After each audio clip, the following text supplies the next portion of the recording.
Добро вечер, драги мои. 17 часот е време за вашата емисија Магазин Плюс. Се надевам дека и денес се сместивте пред малите екрани после завршениот работен ден. Успеавте да ручате со вашето семејство, а сега и да се одморите и релаксирате. Токму затоа е и наменета оваа емисија. На момент да се оддалечите од сите оние обврски и грижи и да уживате, се разбира. Ќе ви откриеме неколку совети за вашата нега и убавина. И денес ќе пропатуваме онака виртуелно низ неколку светски земји, а ќе дознаеме како треба да се однесувате таму. И на крај ќе ви понудиме неколку цитати за среќата. Останете на фреквенцијата на Канал Плюс, одиме со краток джингал, а потоа започнуваме со содржините за денес.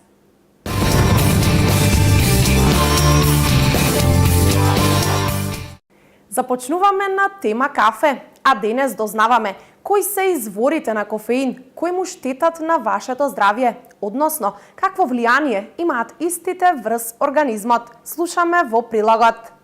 Кој извор на кофеин е најлош за вашиот организам? Кафето, чајот, енергетските и газираните пијалаци, како и чоколадото, се извори на стимулансот кофеин, кои луѓето најчесто ги консумираат. Во продолжение, слушнете на кој начин кофеинот од секој од овие производи влијае врз вашиот организам, поконкретно врз вашето однесување и продуктивноста, и открите кој од нив може да направи најголема штета врз вашата општа здравствена состојба. Кафе. Доколку кафето не делува премногу стимулативно на вас и го немате онаа чувство на будност во телото или анксиозност и преголема свесност откако ќе испиете една шолја, тогаш слободно продолжете со неговата консумација за да бидете попродуктивни. Во едно истражување се покажало дека на оние вработени од фирмата кои преминале од кафе со кофеин на кафе без кофеин им се намалила продуктивноста за 19%. Но кафето со кофеин е добро да се консумира умерено, што значи не повеќе од 2 до 3 шоли на ден. Чај. Доколку сакате да се чувствувате будни и попродуктивни во текот на денот, тогаш најдобар избор е црниот чај. Некои видови можат да содржат и до 70 мг кофеин, односно теин во 200 мл чај. Како и кафето, така и чајот може да го покачи крвниот притисок, да ја забрза работата на срцето и да ве направи поенергични. Меѓутоа, според резултатите од преборувањата на Google, пронајдени се уште неколку други чести несакани последици од пиењето чај. Најбараните поеми се: зошто имам мачина во желудникот кога ќе пијам чај? Зошто од чај постојано ми се оди во тоалет? И зошто од чај постојано ми се спие? Енергетски пијалаци. И додека кафето и чајот се стимулативни пијалаци кои секојдневно се консумираат, со енергетските пијалаци тоа никако не смее да биде така. Иако само еден енергетски пијалак во денот нема да направи сериозна штета во организмот, 2 до 3 енергетски пијалаци можат да предизвикаат аритмија, несоница, мачнина, нервоза, дехидрација и болки во стомакот. Газирани пијалаци. Газираните пијалаци би требало да бидат вашиот последен избор кога станува збор за изворите на кофеин. Тие изобилуваат со шеќер и предизвикуваат преголеми осцилации во количината на енергија, заради што и не е препорачливо да се пијат. Чоколадо. Едно истражување направено од Универзитетот Харвард покажало дека кај оние луѓе кои во текот на испитувањето пиеле по 2 чаши топло чоколадо на ден, во текот на 1 месец имале подобра циркулација на крвта во мозокот, поради што подобро памтеле и побрзо размислувале. Доколку немате топло чоколадо или не сте во можност да си направите, тогаш стимулизирајте се со неколку коцки чоколадо или направете какао. Кофеинот е природна состојка во зрната на какаото, така што секое чоколадо содржи дел од овој стимуланс.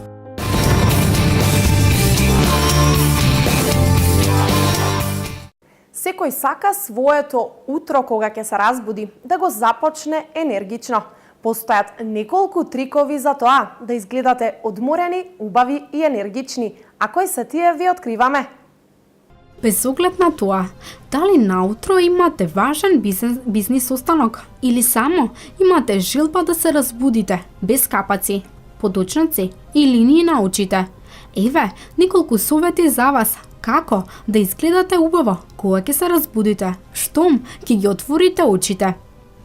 Основна нега. Навикнете се да го миете лицето неколку часа пред да легнете да спиете. Ако чекате да ве совлада заморот, со тоа не правите ништо. Токсините и нечистотијата ќе останат на вас во текот на целата ноќ, велат дерматолозите. Ќе го пропуштите најдоброто време за нега на вашата кожа, а во текот на ноќта ќе имате подобар проток на крвта во површината на кожата и тогаш ништо на лицето не ја попречува абсорбцијата, кажуваат стручњаците. Спијте на грб. Лежењето на стомак лошо влијае на убавината. Во просек, главата е тешка од 7 до 8 килограми, па така на лицето ќе му представува голем притисок доколку спиете во таква положба. Верувале или не, дерматолозите можат да кажат на која страна спиете по распоредот на брчките. Купете си удобна перница. Најдобро е да се навикнете да спиете со главата подигната на 2 перници или од горната страна на креветот, да додадете под главата дрво или некаква тврда подлога со дебелина од 5 сантиметри. Гравитацијата помага за подобар проток на крвта. Заштедете пари. Не трошете пари на креми за под очите. Експертите тврдат дека ако добро сте го страниле мејкапот и не сте оставиле размачкана маскара по лицето, со најобичната крема нема да имате проблеми со осетливото место каде ќе се појават брчките. Лесна вечера. За да се разбудите со природно розови и здрави образи, а не бледи, како крпа, вечерајте високопротеинска храна со што помалку шеќер. Пробајте со лосос и бритва, кои се природни дијаретици. Прескокнете го оризот, тестенините и кумпирот. Убава фризура. За да ги сочувате локните или убаво финираната коса, избегнувајте памучни перници, затоа што кај таквите ткаинини има повеќе триење. Најдобро е да ја смените таа перница со свилена или сатенска, а по можност најдобро е да ја завиткате косата во сатенски шал пред да легнете. Маска. Доколку ве нервира мозолка која е излегла на носот или образите, нанесете билна маска која може да стои во текот на цела ноќ. Дури и зутрина, кога ќе се исуши, можете да ја измиете и тогаш ќе приметите дека немате веќе вишок масти на тој дел од лицето. Побојна коса. За поголем волумен на својата коса пред спиење, втрите ја на влакната третман за хранење на косата, со која можете да преспиете. А наутро, кога ќе ја измиете, ќе уприметите колку е сјајна и бујна. Доколку немате време за фризура, најдете начин или меки виклери кои скоро нема да ги осетите додека спиете. Пијте вода.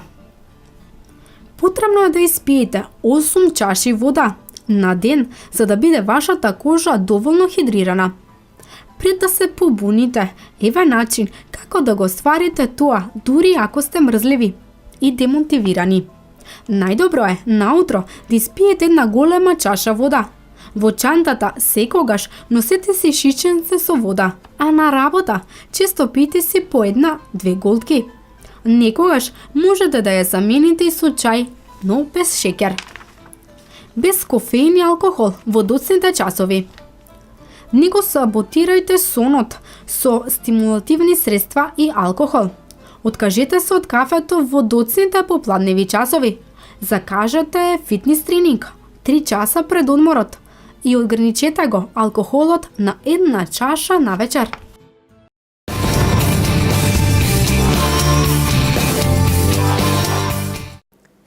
Во денешното современо опкружување, голем процент од популацијата се зависници од социјалните мрежи. Дали и вие сте еден од нив? Знаците го откриваат тоа. 10 знаци дека сте вистински зависник од социјалните мрежи. Интернетот е наследство на 20 век, но сепак својата вистинска смисла и влијание ги покажува дури во овој трет милениум.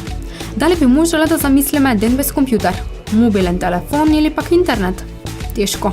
Секој од нас посакува некогаш да се одмори од сето тоа. Меѓутоа, дури и тогаш кога ќе одвоиме време да здивнеме, потребен ни е телефон во близина. Она што најмногу не врзува со сета таа технологија се секако социјалните мрежи кои не ни даваат мир.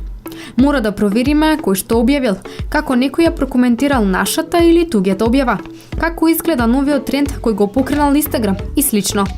Лајковите и прегледите се нижат, се зголемуваат, а со нив се зголемува и нашата зависност од сето ова. И вие, најверојатно, сте зависник, а доколку мислите дека не сте, тогаш проверете дали ги имате дел од овие симптоми во вашето однесување. Доколку случајно се разбудите во текот на ноќта, првата работа што ќе ја направите е да погледнете дали некој објавил нешто интересно на Facebook, Snapchat или пак Instagram. Дури и да немате ниту една нотификација. Секое утро денот ви започнува така што прво го земате телефонот во раце и ги проверувате вашите многобројни профили. Неверојатно, веќе имате утврден редослед по кој ќе ги прегледувате. Неверојатно сте виделе се што може да се види на социјалните мрежи во рок од 24 часа. Признајте, не сакате да пропуштите ниту една Instagram објава. Истовремено сте вклучени на Facebook од својот лаптоп, но и од својот мобилен телефон. Дојдовте до крајот со бесконечното вртање на постовите, и тоа повеќе пати, а потоа со неверување гледавте во пораката. Не може да се вчита повеќе. Можете да станете онлайн детектив. Можете да го пронајдете секој што ќе посакате. И понекогаш, сосема случајно, завршувате на профилот од најдобрата другарка, на сестрата на вашето бившо момче. Вашите родители, момче, девојка, пријатели, повеќе пати ви имаат замолено да не гледате во вашиот телефон, додека седите на масата и изборувате. Се грижите за тоа како изгледате на профилната фотографија на Facebook, повеќе отколку што сакате да признаете и знаете кога е вистинското време за да објавите нешто на својот профил. Додека чекате автобус или доколку некој отиде во тоалет во текот на вечерата, односно вие останете сами, веднаш го проверувате профилот на вашата омилена социјална мрежа. Малку ви е мака од фактот што се пронајдовте во повеќе од половина од горе наведените знаци.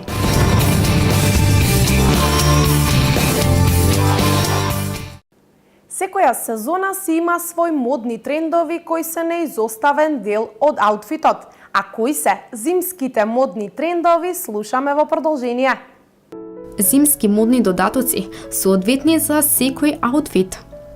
Постојат неколку есенцијални зимски модни додатоци во кои вреди да се инвестира, затоа што соодветно може да се стилизираат со секој аутфит. А тоа значи, ќе ги носите многу често, па затоа ви препорачуваме да внимавате на нивниот квалитет. Ултимативен моден хит оваа сезона е крзнениот шал, што може да го комбинирате и во дневни и во вечерни комбинации, па добро би било да инвестирате во еден таков, што ќе дадете печат и представителност на секоја комбинација. Чизмите до глушт на средно висока подпетица се рационален избор за зима, а предноста е што се незаменливо удобни, а истовремено и соодветни за комбинирање во различни верзии. Романтичните девојки како задолжително модно парче за сезонава сигурно ќе го одберат зимскиот шешир, со кој стилски може да ја заокружите секоја комбинација, независно дали се работи за casual джинс со макси капот или тантелен фустан со кратка јакна. Плетените модни додатоци се класика кога се работи за зимски комбинации. Пред се разбира од практичен аспект, но исто така се и совршен стилски додаток со кој можете да играте во спарувањето со вашата облека. Па така, на целосно монохроматски изглед додадете предимизиониран плетен шал во некоја интензивна боја или пак кога имате ден со лоша фризура, одберете плетена капа со весени детали.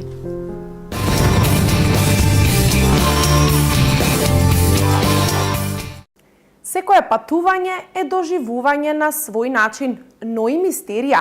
Во зимите кои што сакате да ги посетите, треба да знаете и како да се однесувате кон домакините, без да ги навредите. Неколку совети за ова ви нудиме во прилогот.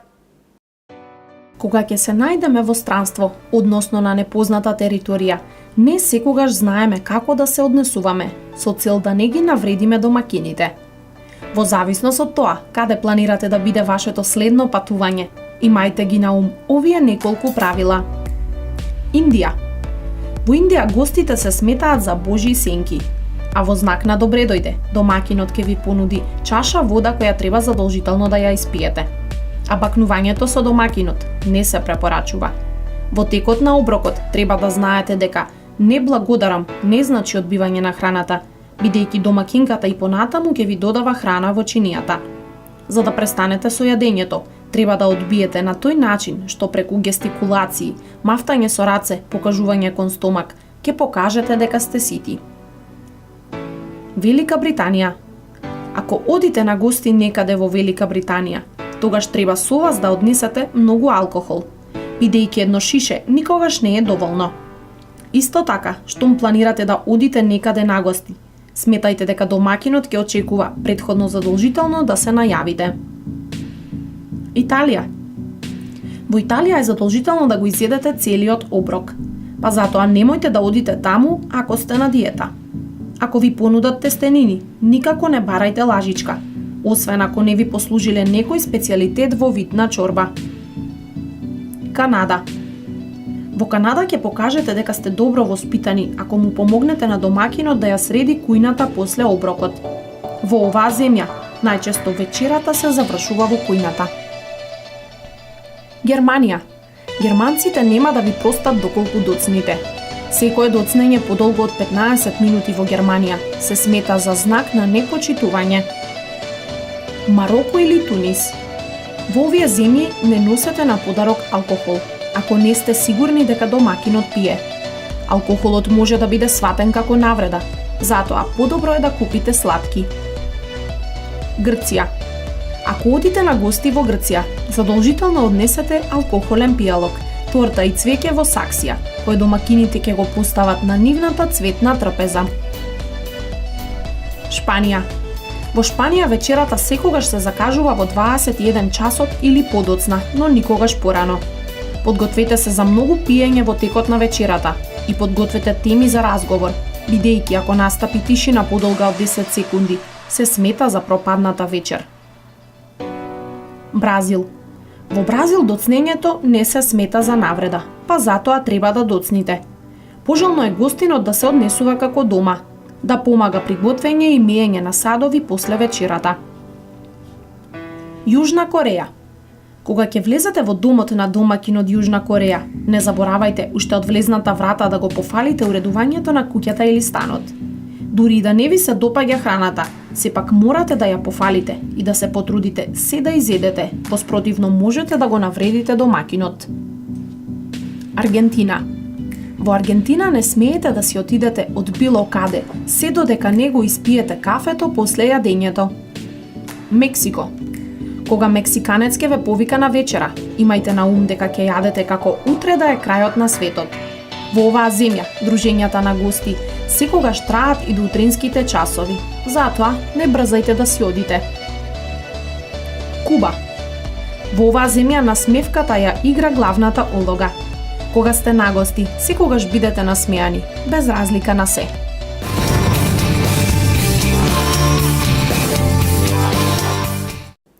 Среќата не е судбина. Среќата е прашање на избор. Колку вие верувате во тоа дека сте среќни и колку навистина сакате да бидете. Најубавите цитати за среќата ги слушаме за крај. Среќата е насекаде околу нас. Ја носиме цврсто во себе, околу себе и со себе. Трикот е едноставен. За да можете да бидете среќни, треба да сакате да бидете. Со среќата се раѓаме и со неа го живееме животот. Но за да бидеме среќни, треба и да веруваме дека сме среќни. Затоа, сите убави мисли за среќата потенцираат дека таа е прашање на избор и волја, а не толку на судбината на животот. Обогатете ги вашиот ум и срце со ветрина и убави мисли за среќата. Еве ги некои од неубавите. Не постои пат до среќата. Патот е среќа. Несигурниот начин да не постанеш премногу несреќен е да не бараш да бидеш премногу среќен. Оној кој мисли дека е среќен е навистина среќен. Кога сме среќни, секогаш сме добри, но кога сме добри, не сме секогаш среќни. Ако некогаш, јурејќи кон среќата, ја пронајдете, вие ќе бидете исто како бабата која ги барала очилата. Ќе откриете дека среќата цело време ви била на носот. Среќата е единствената работа која се множи кога се дели. Не зависи од тебе дали сакаш да бидеш богат, но зависи од тебе дали сакаш да си среќен. Среќниот човек е како сонце. Каде оди, се осветлува. Среќата на секој му се прикажува, според неговите сваќања. Она што нам најнепосредно не усреќува е ведрината на умот. Оваа особина е сама по себе награда. Затоа, вреди да го ставите развивањето на ведрината во себе пред сите други стремежи. Среќата во овој живот зависи помалку од тоа што ви се случува, а повеќе од начинот на кој тоа го прифаќате. Среќата и несреќата се кријат во нашиот однос кон случувањата, никогаш во природата на самите случувања. Подобро е да си среќен одошто паметен. Кога си среќен и сонцето трча по тебе. Среќен е оној човек кому му оди од рака живењето во сегашноста. Кој има среќа, нема потреба од разум. Кој има разум, има потреба од среќа.